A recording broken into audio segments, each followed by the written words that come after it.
Fala galera, tudo bem? Está aqui no nosso quadro de estreia de Piol Talks e hoje a gente está recebendo pela primeira vez o Henrique Marcondes. Bem-vindo, Henrique.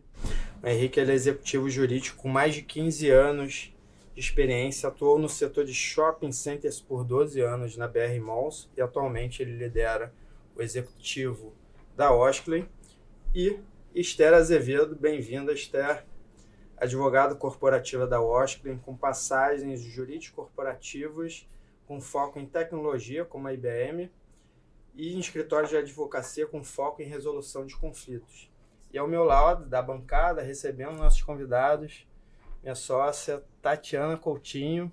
Que felicidade a gente estar dividindo essa bancada, hein, Tati? Então, eu acho que esse primeiro quadro é um prazer receber vocês dois. A Tati vai vir aqui também atualizar a gente com o que tem de novidades no mercado da tecnologia, de privacidade, proteção de dados. Para quem não me conhece, eu sou o Jean-Marc Sasson, sou sócio da área de ambiental, mudanças climáticas e ESG e de regulação e novas tecnologias, do escritório de Lima Feixson.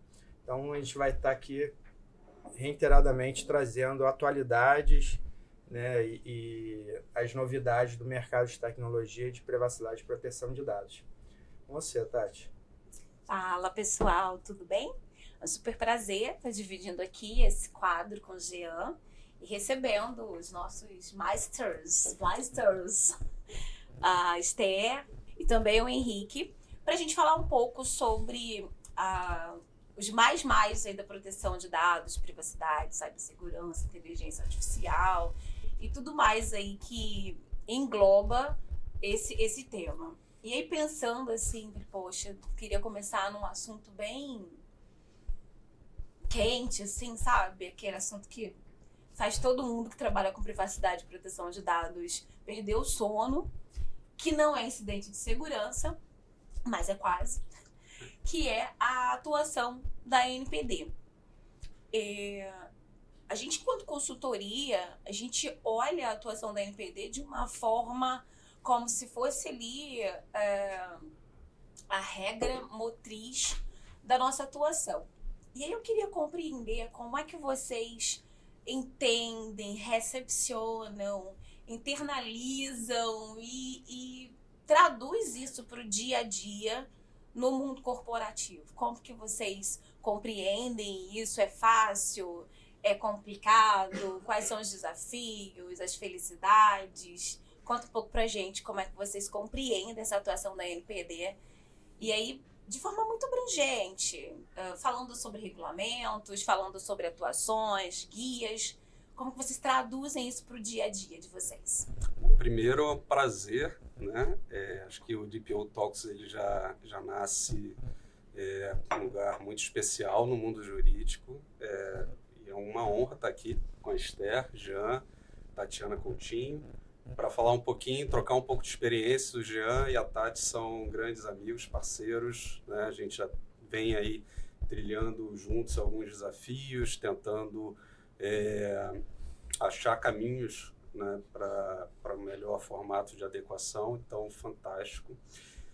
E começou bem, né? Falar sobre a NPD, falar sobre a LGPD, falar sobre essa jornada que a gente vem vivendo é muito rico. Eu lembro que, talvez em 2019, posso errar um pouco, tem uma margem de erro de data aqui, 18, 19, a gente começou, na minha experiência na BR Malls, o projeto de adequação à LGPD, e a gente já ali debatia muito sobre a figura que a NPD hoje exerce, e a importância de termos uma linha, um norte, né, e essa condução. Então, a gente precisa achar caminhos, e temos acompanhado com bastante atenção a agenda, né, de normativos e diretrizes norteadoras que a NPD vem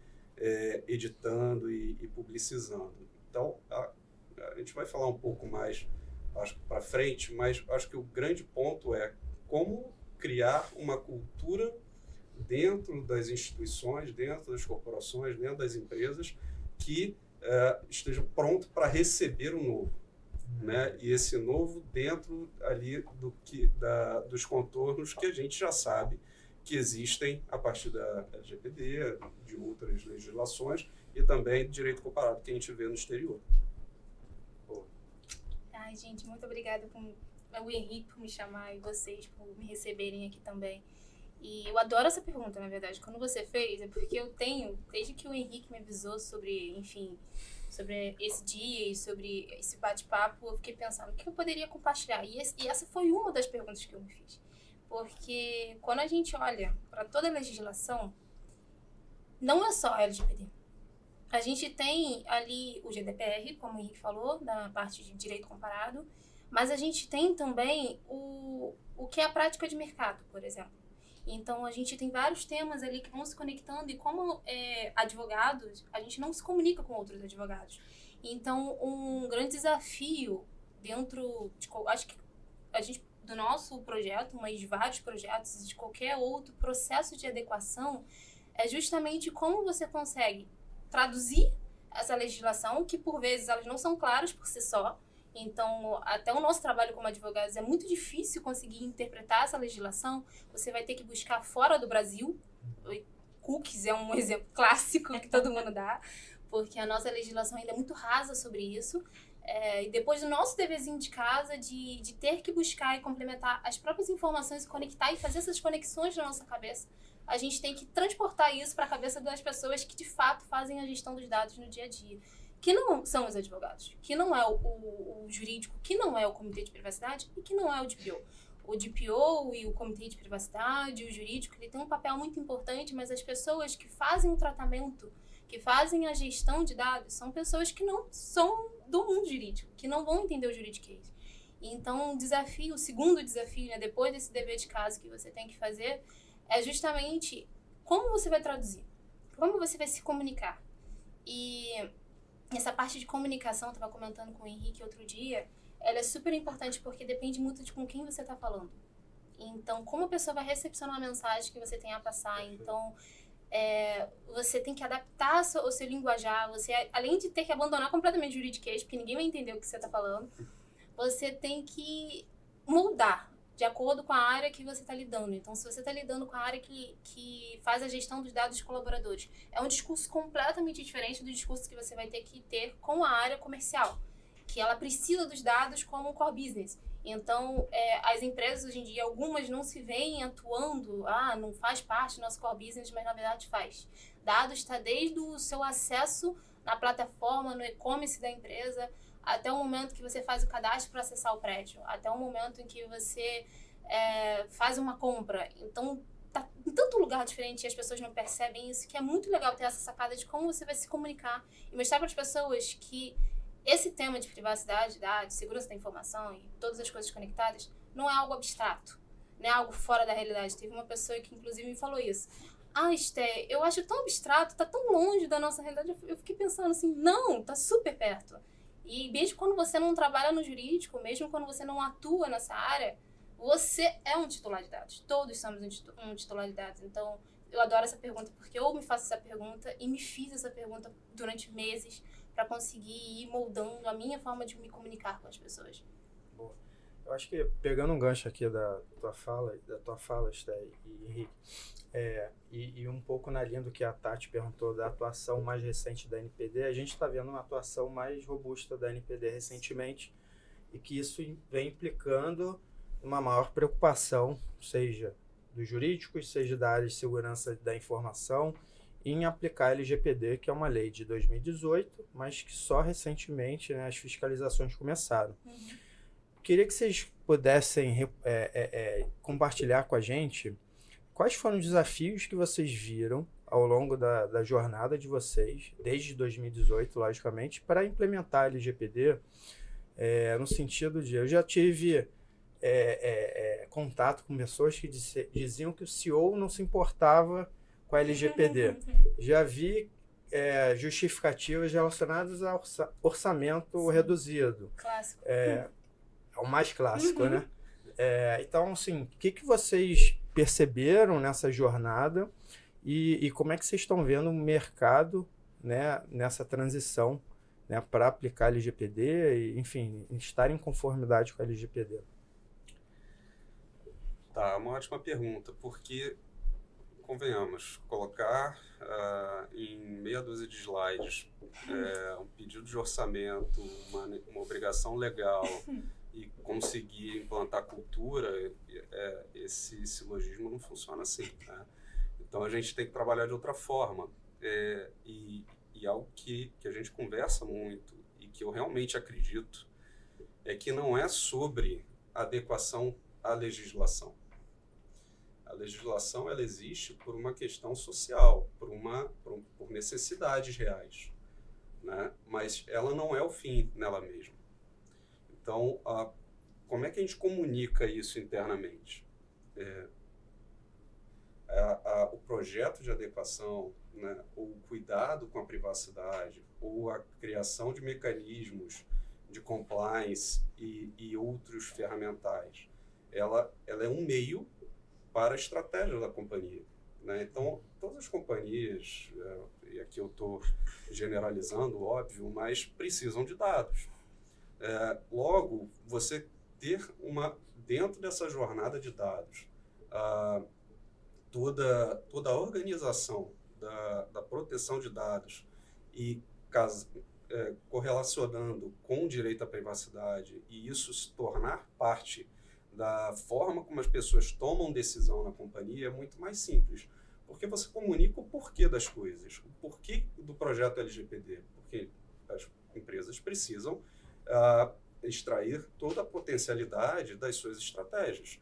Então, suas estratégias de dados, suas estratégias de CRM, suas estratégias gerais, ou mesmo simplesmente na retaguarda para rodar uma folha de pagamento, né? Que é o básico do básico, inclusive as obrigações legais. Então, a forma como a gente comunica internamente é mostrar para as pessoas que isso faz parte do dia a dia, que é um meio para o fim, e que esse fim vai ser muito mais fácil se todo mundo começar a compreender. Então, acaba sendo uma consequência lógica ter um investimento no projeto LGPD, tá? E a mágica começa a acontecer porque o jurídico também passa a ter um pouco menos de esforço de convencimento. Mas isso, o Henrique, ele é muito modesto. Ele não vai falar de si mesmo, mas então eu vou falar por ele. Uma participação, que foi uma conversa que eu e ele tivemos há um tempo atrás, na nossa experiência ali conjunta, que é muito importante a participação dos executivos. Então, eu ali, no meu cargo ali de advogado, tenho umas limitações e essas limitações, elas não estão conectadas, né, com a parte da técnica. Não estão conectadas com a parte da comunicação apenas, que são, como eu já disse, né, extremamente importantes. É o pilar disso tudo. Se você não tem conteúdo, você não tem que passar, né? Mas algo que é muito importante, até como lição, né, para quem está ouvindo, é sobre como você tem que trazer sócios. Foi a frase que o Henrique usou comigo quando a gente começou ali nossa jornada com isso. E eu internalizei e passei... Essa frase é minha agora. E a gente tem que conseguir realmente sócios. E esses sócios não são externos apenas, né? Não é só o escritório especializado que vai trazer ali a super técnica e a visão de mercado, mas sócios internos. Até que ponto a sua diretoria está de fato envolvida com os temas que você está lidando, que você está endereçando ali? Porque você está falando de toda a companhia, você está falando de todas as áreas.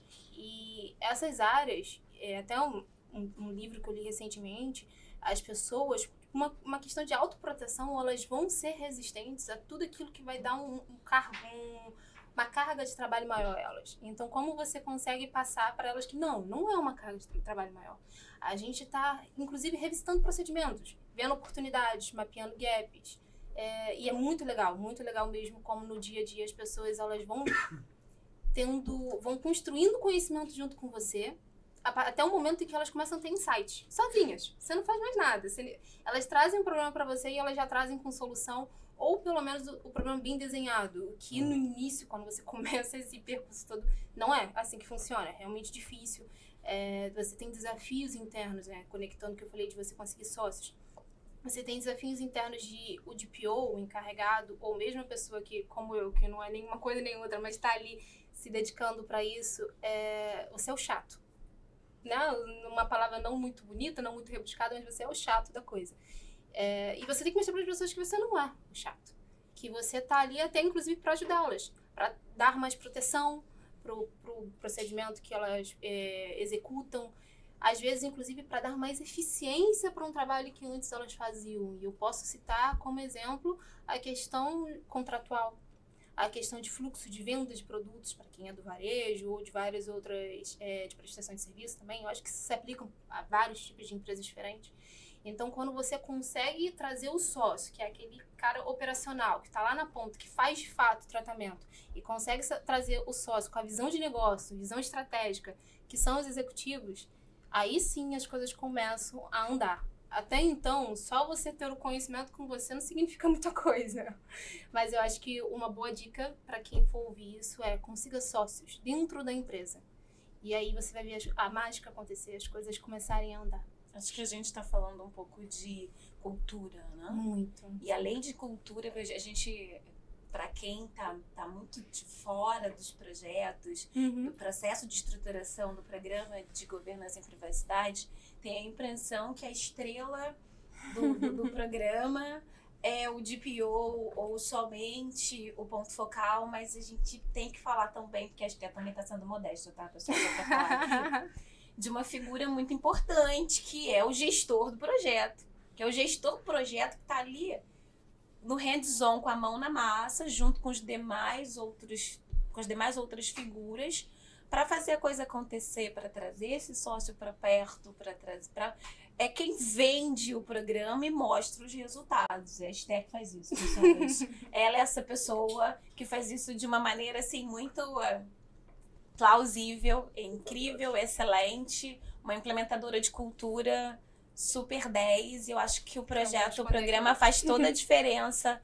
Eu acho que melhor do que eu, Henrique, para falar sobre isso, que o programa faz toda a diferença quando a gente tem alguém que está realmente envolvido e compra esse projeto para si, para conseguir vender para os sócios e conseguir envolver toda a companhia nessa grande jornada, porque não é um tiro, né? Uma corrida ali de 100 metros. Não é uma corrida de 100 metros, é uma maratona. Mas é.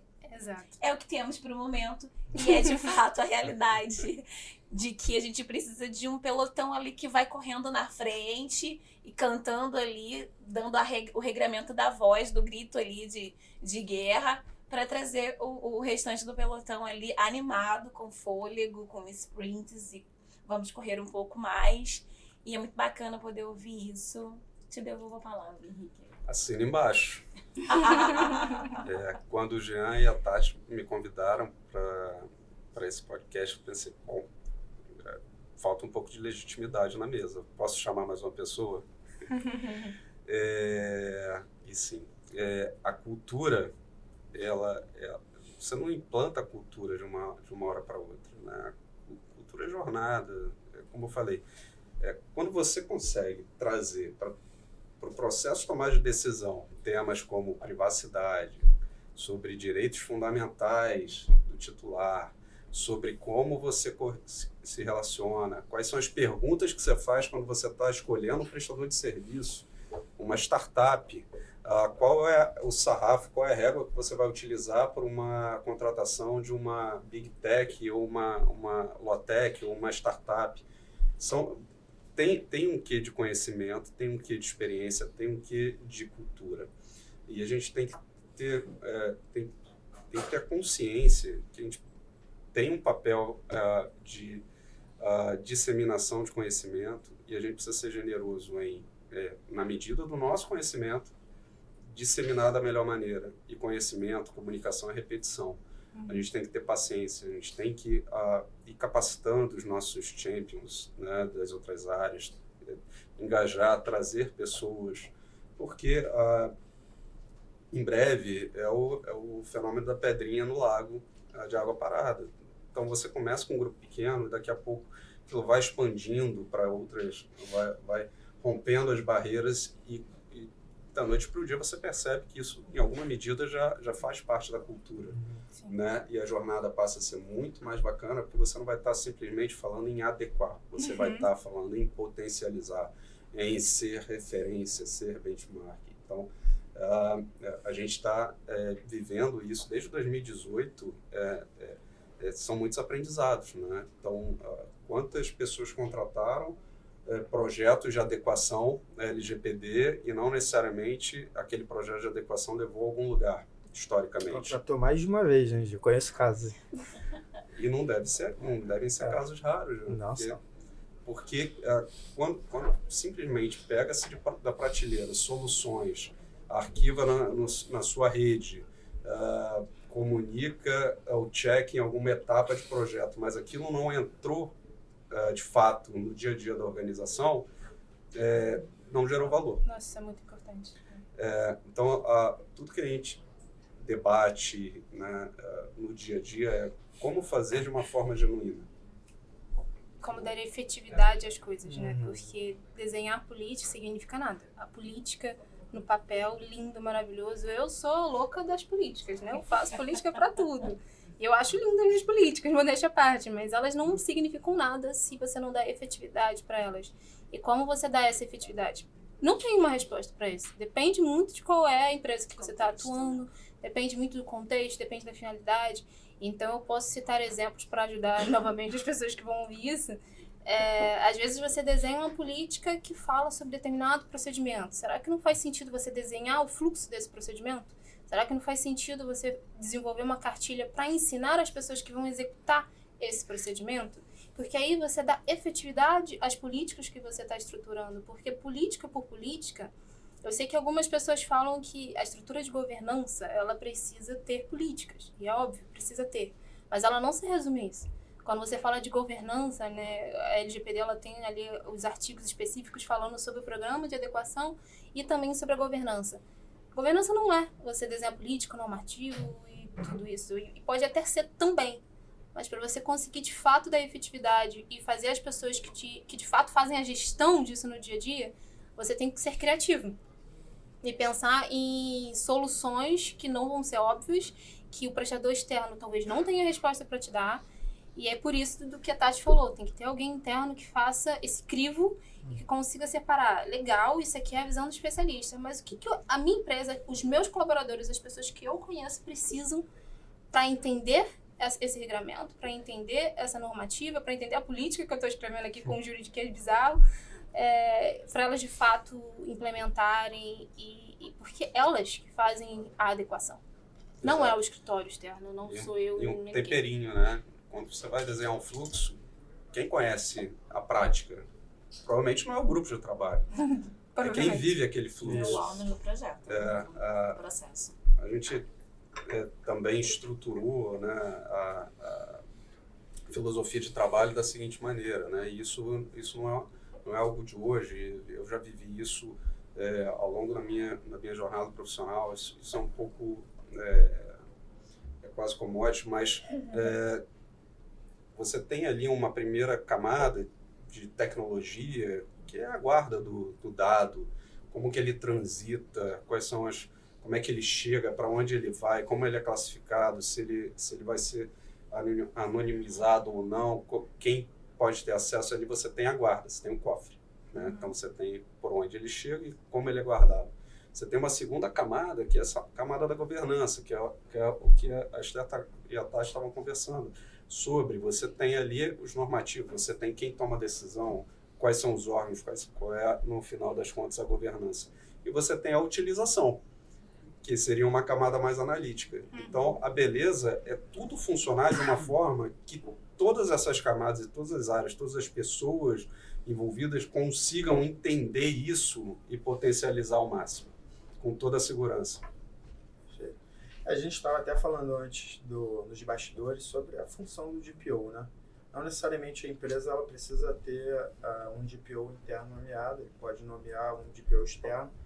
A própria regulamentação da NPD 18 agora traz isso, né? Que pode ser pessoa física ou jurídica, interna ou externa à organização. Mas fato é que, independente de onde o DPO esteja, ele está numa função estratégica. E até trazendo um pouco para o campo da SG, e como você falou, né? A LGPD, ela é hoje um risco emergente, né?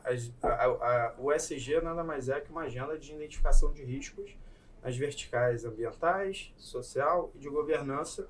E a LGPD ali no risco emergente, a gente pode até colocar ali na questão do compliance, né, mais lato sensu, né?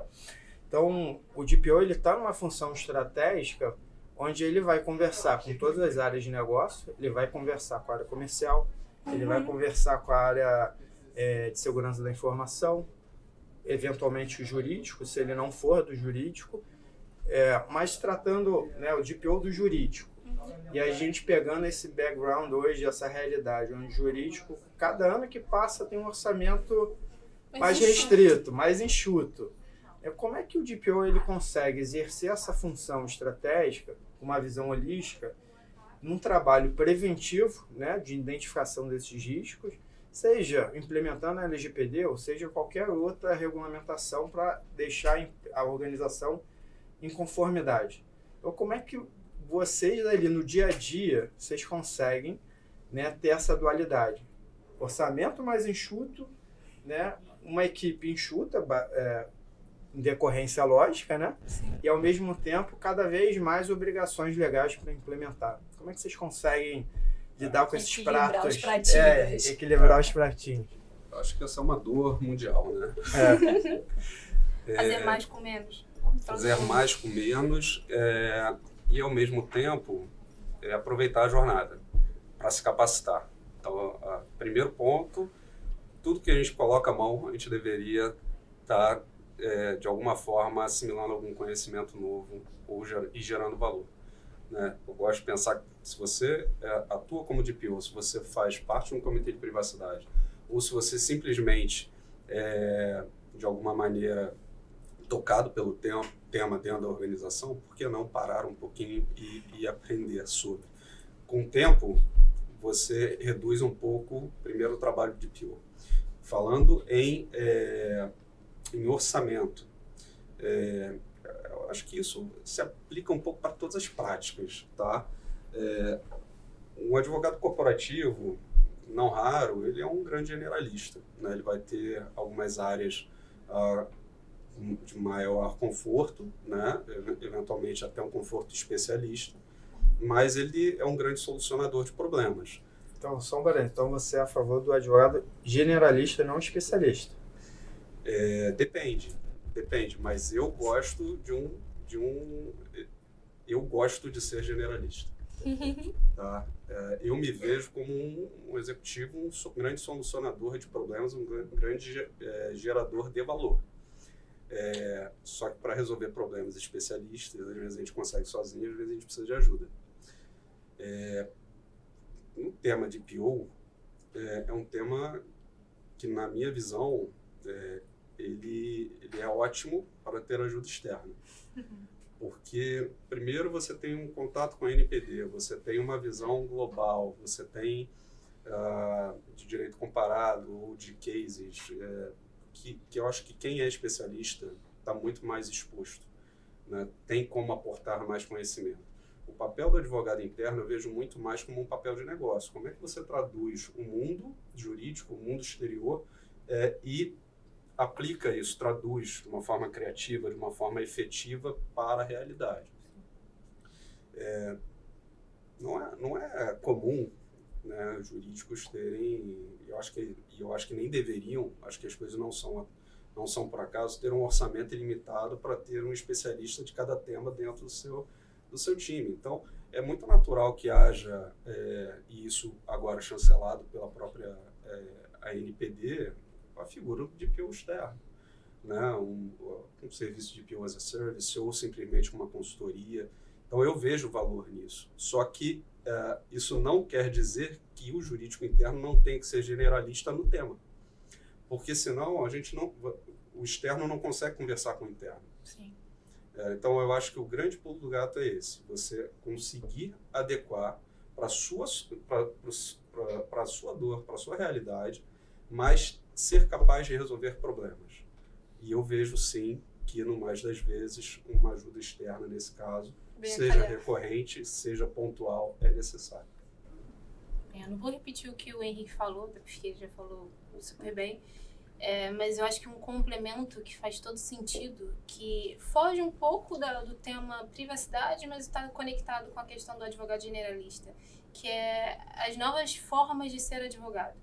Você só ser advogado, que é aquele carinha lá que está lendo e que vê tese jurídica, isso não funciona mais.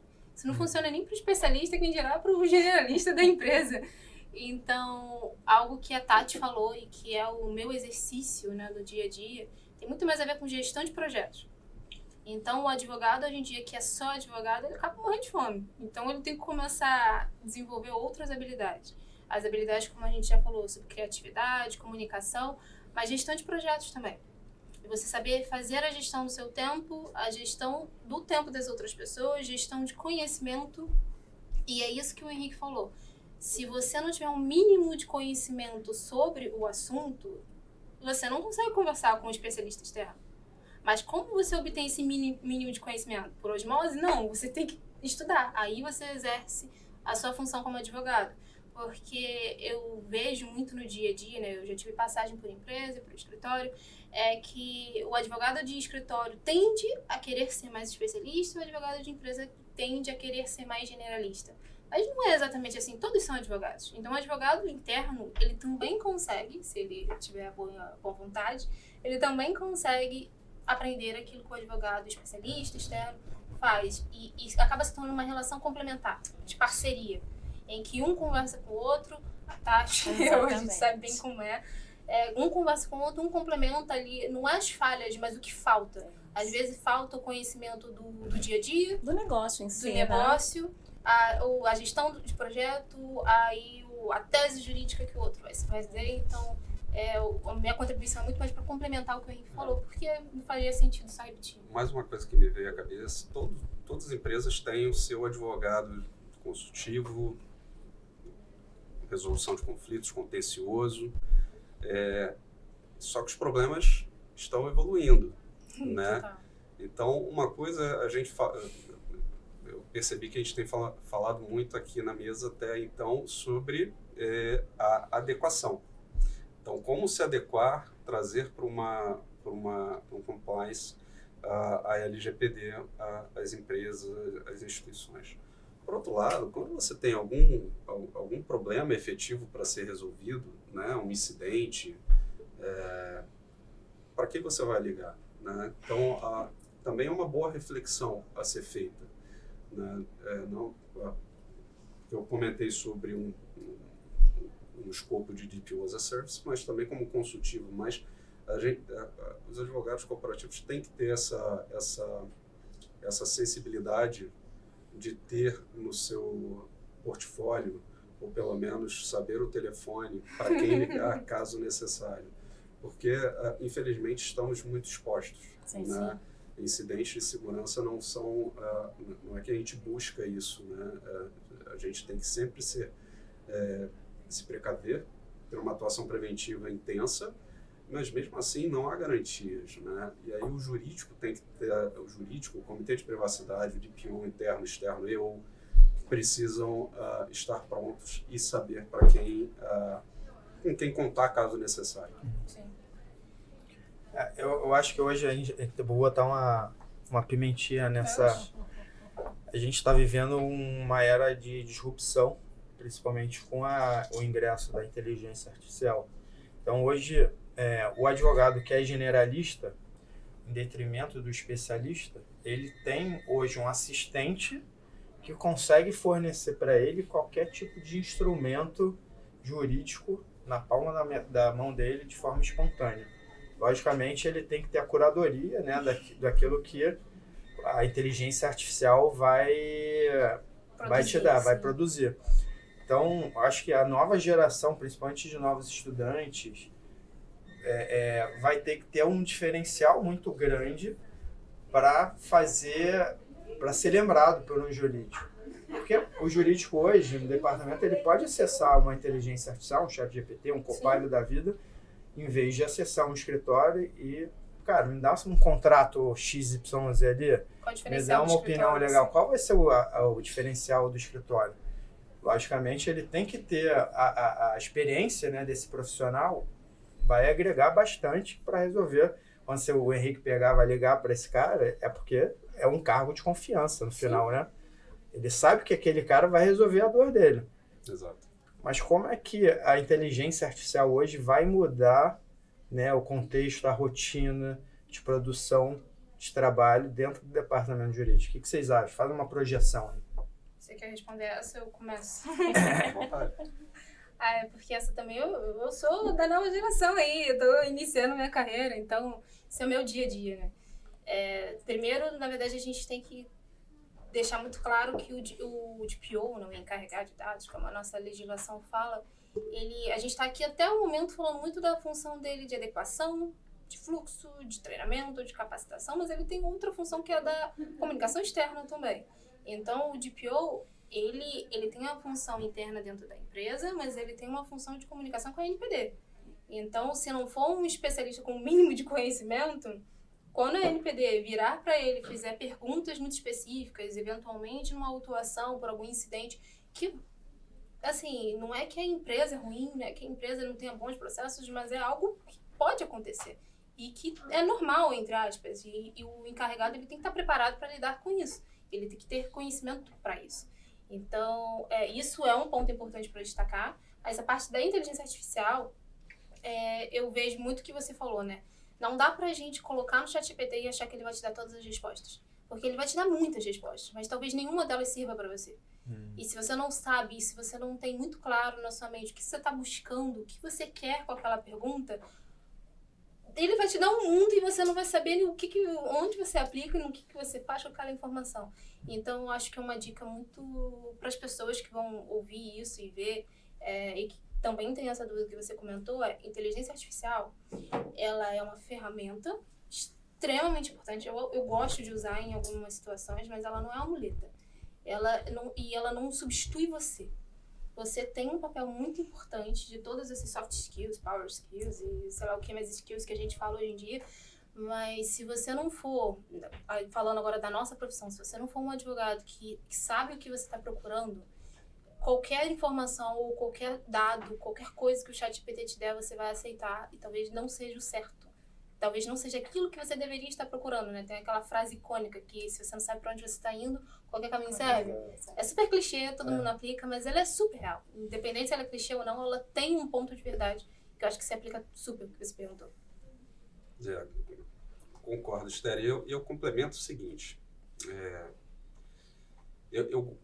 Primeiro, toda tecnologia, a gente não pode fechar os olhos, né? É uma realidade, né? Quem lá atrás brigou contra a internet, brigou contra o e-mail, brigou contra o WhatsApp, o trem, sim. Brigou sobre qualquer coisa. Enfim, o tempo mostrou, né, para onde que estamos rumando. A inteligência artificial é fantástica, pessoal. Assim, eu gosto de pensar que é uma excelente oportunidade para utilizarmos nosso tempo com temas mais complexos.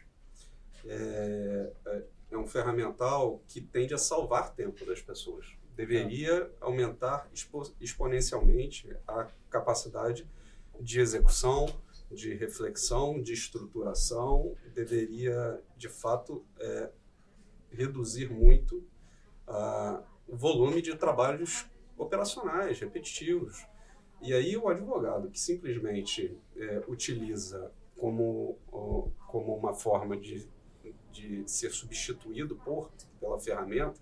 Então, eu quero um contrato, tá? Toma um contrato, você pega o contrato e joga ele no mundo? De forma nenhuma, né? Possivelmente você vai ter um bom ponto de partida. Ou você vai conseguir dialogar uma cláusula, uma construção, mas você precisa ter ali a responsabilidade de verificar, de evoluir aquela redação, trazer para o mundo real, entender como que você resolve os problemas daquela maneira. Então, eu acho que, na verdade, eu sou um grande otimista. Eu vejo como uma grande oportunidade dos advogados terem mais tempo para serem advogados. Sim. Né? E outra coisa que eu coloco aqui como uma reflexão, não é só ser advogados, é ser profissionais. Porque o ferramental jurídico é um ferramental. Sim.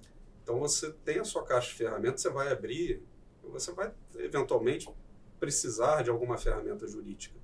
Mas, eventualmente, para você resolver um problema pela peculiaridade dele, você vai precisar de algo jurídico e algo não jurídico. E, de novo, tecnologia vai ajudar, né? Mas ela não vai substituir. Só que aí depende do protagonismo de cada um em se colocar nessa posição de utilizar a ferramenta e potencializar o seu tempo e as soluções. Tá? O mundo já está fazendo isso. Né? Quem não adotar, quem não praticar, buscar internalizar para o seu dia a dia, está perdendo tempo. Um ponto importante disso do que o Henrique falou, trazendo para o nosso tema, que é privacidade também, tomem muito cuidado com as ferramentas que você acha na internet. Entendeu? Então, as pessoas falam muito dos pontos positivos da inteligência artificial, mas elas não falam tanto dos pontos negativos, que seriam treinamentos de inteligência artificial, dessas inteligências que são gratuitas e que ali você coloca os seus contratos super estratégicos da companhia e você automaticamente está compartilhando várias informações que deveriam ser confidenciais.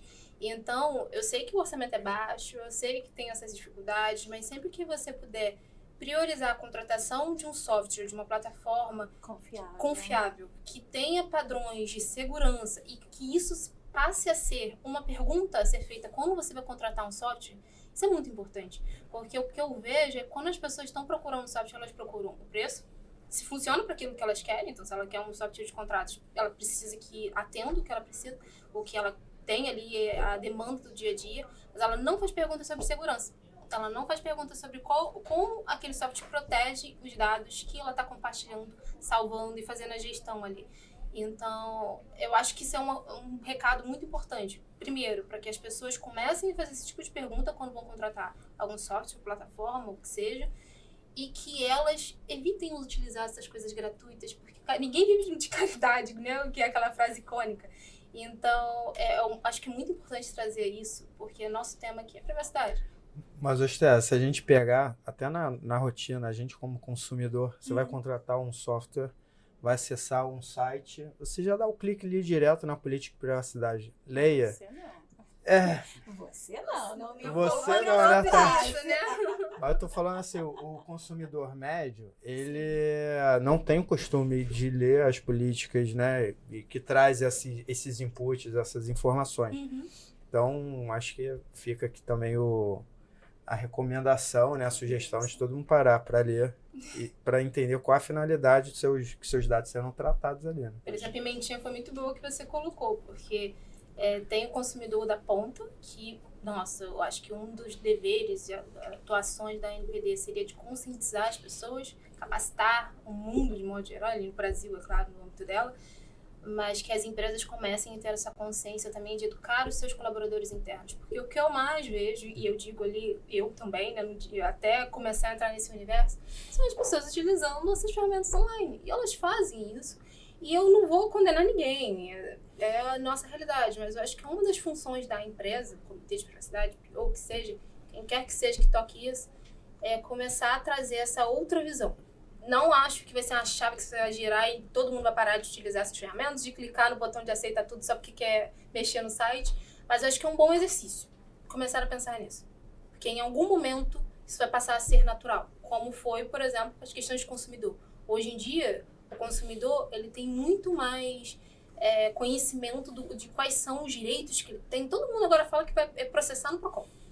Mas teve um momento, e eu falo isso com os meus pais e tal, teve um momento em que isso não era tão óbvio. E para a privacidade não é um tema tão óbvio. As pessoas acham que é óbvio, mas não é.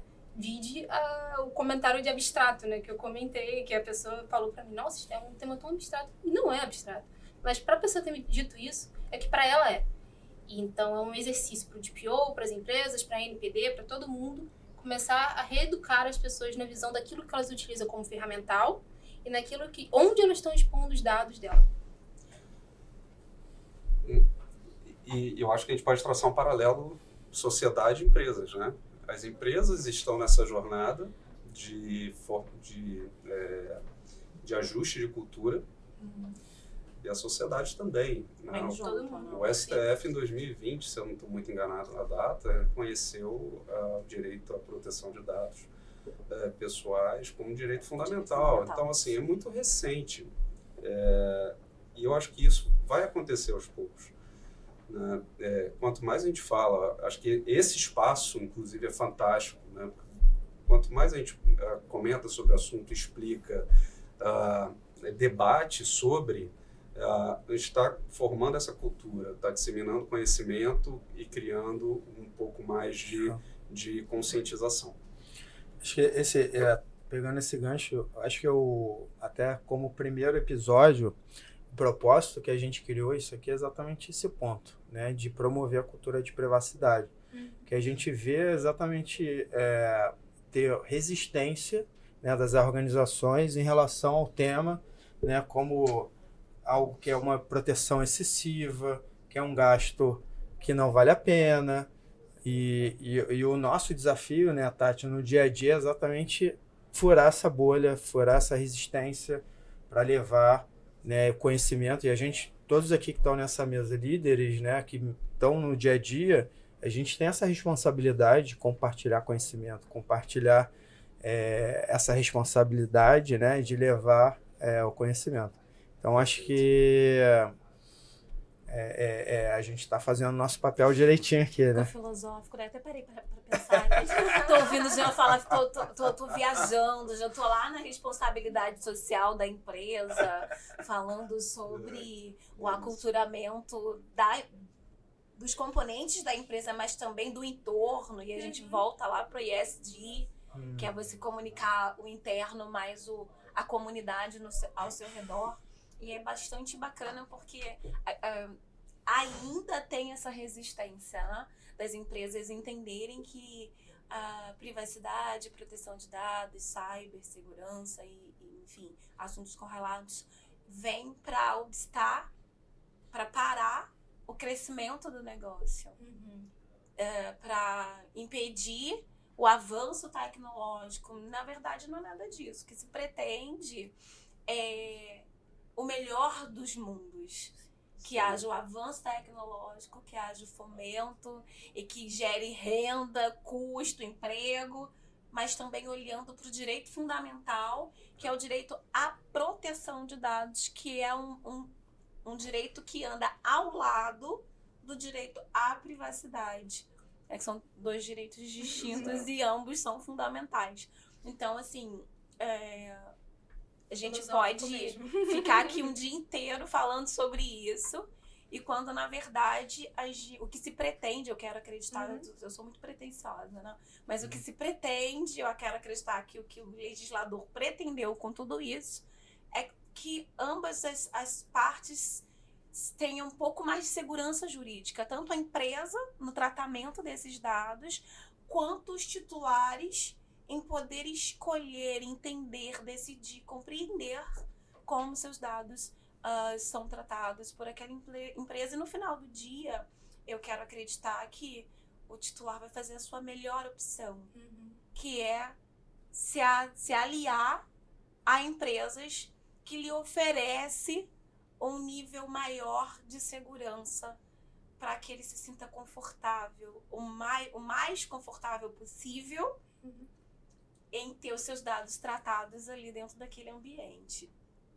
A gente já está caminhando para as palavras finais. Cadê o coro? E aí eu queria ouvir um pouco de vocês, assim, em palavras finais, sobre a importância desse tema para a vida, para a empresa, para a sociedade. O microfone é de vocês. Então tá bom. Nossa, mas eu falo muito, então não pode me dar muito tempo livre não, tem que direcionar.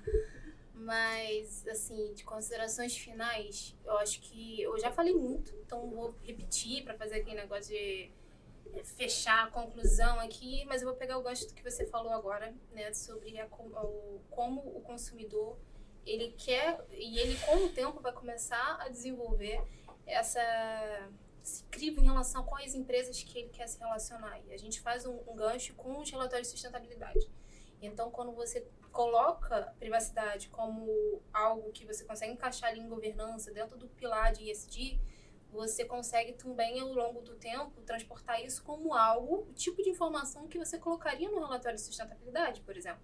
Para você colocar quais são as iniciativas de segurança que aquela empresa está implementando em si e que vai fazer o consumidor final ter mais confiança no que a empresa está fazendo com os dados dele. Então, assim, de considerações finais que eu posso pegar de gancho em relação a isso como é importante a gente capacitar as pessoas internamente, externamente, fugindo um pouco do ambiente corporativo, e como essa capacitação ela vai acontecer independente da gente ficar ali martelando, porque as pessoas elas já estão sendo bombardeadas com essas informações. Você comentou da inteligência artificial, as pessoas de hoje em dia elas têm um acesso à informação, a dado gigantesco, tanto que dá aquela sensação de que você está sempre atrasado.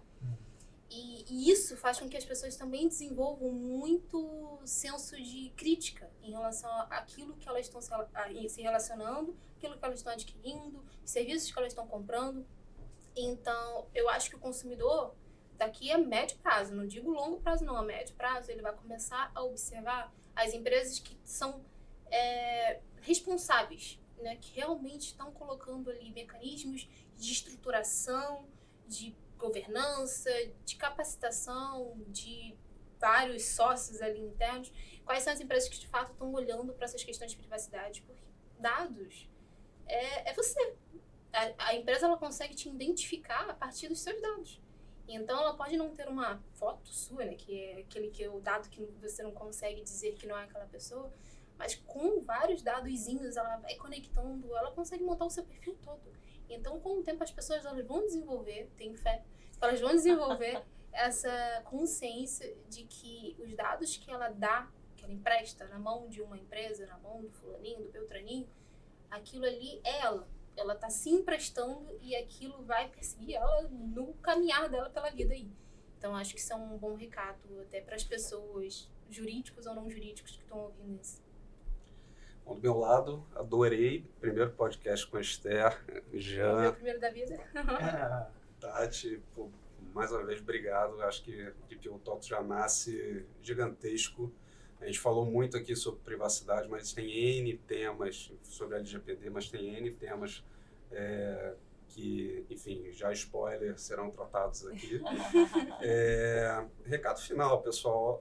A NPD tem a própria agenda e vem buscando o máximo possível trazer qualidade e clareza. Tem as próprias agendas também. Acho que a gente não precisa achar que, nossa, estou super atrasado. Não, a gente realmente tem um reloginho ali, a gente não pode esquecer dele, precisamos nos adequar, mas com consistência, constância, dia a dia. Sejam generosos as corporações, as empresas, elas precisam muito desse olhar de gestão de projetos, de conscientização, da adequação e manutenção do projeto LGPD, Comitê de Privacidade, enfim, no longo prazo. Então, façam de uma forma que seja perene, né? Que realmente tenha uma fundação forte, bacana, que capacite as pessoas. Eu acho que se a gente conseguir caminhar um pouco, cada um colocar o seu tijolinho, a gente vai chegar nesse mundo lindo que a gente comentou aqui, que realmente é possível. Sim. Excelente. Jean? Bom, eu acho que o que você falou agora, Henrique, faz muito sentido. Eu adicionaria uma camada, que é você entender o seu nível de maturidade para o tema. Então, de acordo com o seu diagnóstico de maturidade, você vai entender também quais são os seus desafios que você tem pela frente. E em cima disso, né, você vai ter uma jornada diferente de todas as outras organizações. Então, o que eu diria é que é proibido se comparar. Mas eu recomendo se comparar para justamente né, pegar uma pressão. Essa questão da cultura da privacidade que eu falo, é você se inspirar, né, nas empresas do seu mesmo setor, até mesmo diferentes setores, né? Você, como uma empresa de varejo, você não pode ser igual a uma empresa de tecnologia. Você tem desafios, dores completamente diferentes. Então, todo mundo no seu passo, né, mas fazendo.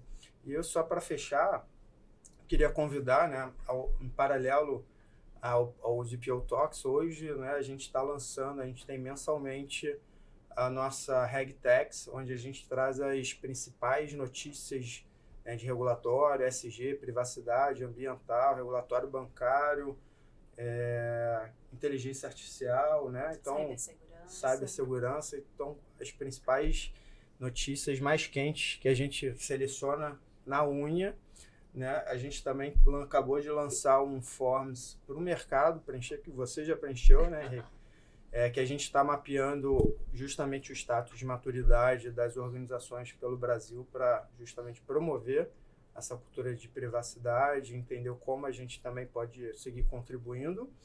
E em breve a gente também vai lançar o nosso guia, né? Guia de melhores práticas para colaboradores in-house. E tudo gratuito, né? Tudo gratuito. Então, recomendo, pessoal. Então, agradeço novamente vocês. Obrigado pela presença. Foi ótimo estar aqui com vocês. Tati? Quero agradecer a presença de todos, a parceria aqui com o Jean, meu sócio, e para você que ainda não curtiu a página do Lima Ferguson, curte, compartilha, se inscreva, né? Óbvio. Muito obrigada e até o próximo DPO Talks.